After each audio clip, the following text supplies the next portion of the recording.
Hi, Ty. This is Ira, and these are just a few short thoughts I'm recording in response to your digital artifact plan.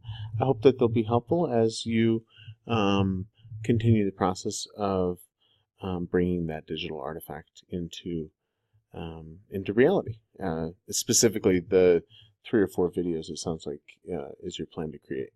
And I just wanted to say right off the bat, I love this idea as a digital artifact that will help people negotiate constraints. I think you're thinking about it in some really interesting ways, and and I think you've set yourself a goal. These 3 YouTube videos that's ambitious, but also like doable in the short time available right now.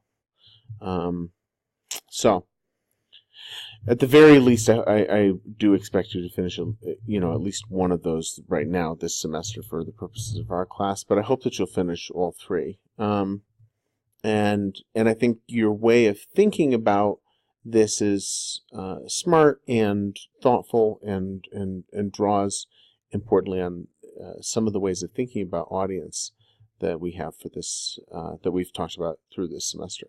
So with all that in mind, I'm going to read through. I mean, I've read it through, but I'm going to read back through right now and just offer a couple comments as I go along. So this is what I take you to be saying. This is sort of the collection of constraints. The technology is not great. The school Wi-Fi is inconsistent.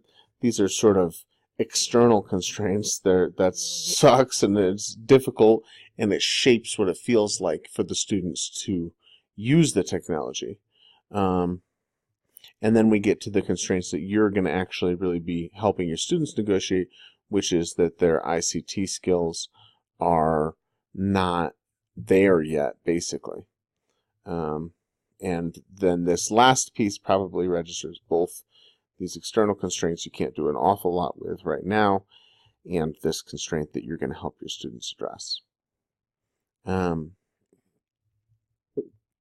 I think the basic idea of a vlog dedicated to improving students' ICT skills is terrific. I think you're absolutely dead on that that's going to help them negotiate constraints that they will face as D1 athletes in the future as well.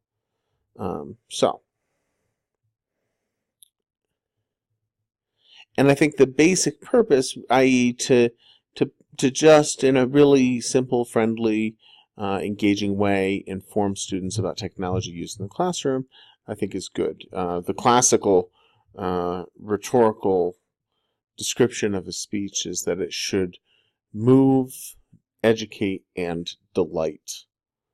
That's Cicero.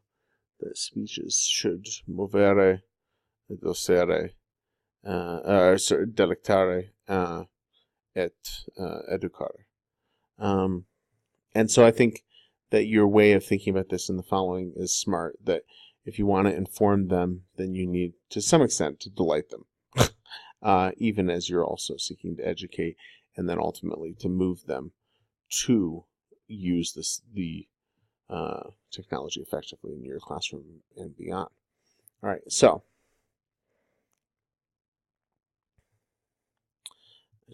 and I think these 2 audiences, I think it's really nice that you're thinking about the second audience, that you'll create the digital artifacts for your students, but ultimately you want those to be able to travel. And so how you create them for your students, you have already in mind a little bit this idea that you want to make them things that somebody else can also pick up and run with. And I think that's great. I think that's really nice. Okay, cool. So then getting into the bottom line, you're going to create this WordPress site for public speaking that you're building for next quarter. And what you're going to do for the last moment of our class is create these 2 to 3 short YouTube videos, 2 or 3 minutes, I think you said afterwards. And they'll be addressing specific skills. I think that's good. And I think it's really good that you're thinking that they need to have a buy-in factor. So the question is, in these 2 or 3 minute videos, what does it look like to invite people into the video? What for this group of people who is disengaged, who is super busy, who doesn't like Microsoft Teams, who maybe don't like using technology in general, or certainly don't like, it sounds like, the school's technology system very much. What does it look like to invite those people in? What would be an effective invitation? And what does it look like to keep them engaged for 2 or 3 minutes, which on the one hand is super short, but on the other hand is also actually pretty long to be engaged with something that you're not super into intrinsically. So you might want to think about what can you do along the way that helps keep people engaged once you've invited them in. And I think, thinking about overlays, good lighting, and your approach to editing is all super important. When you're thinking about editing, you might want to think particularly about how you cut, what you hope to get out of the different cuts that you make, the different splices, different ways that you cut together different scenes. And you might also think a little bit about storyboarding. So you might think each 2 or 3 minute video has an arc. There's a beginning, a middle, and an end, not just in the sense that like it starts, it goes on for a while, and then it stops, but in the sense that something about the way it starts introduces a kind of a tension that's seeking resolution. The video builds that tension up to a climax of some sort, and then resolves the tension and leads us into a satisfying conclusion. So you might want to think about how you can bring in storytelling techniques to help you create these informational videos.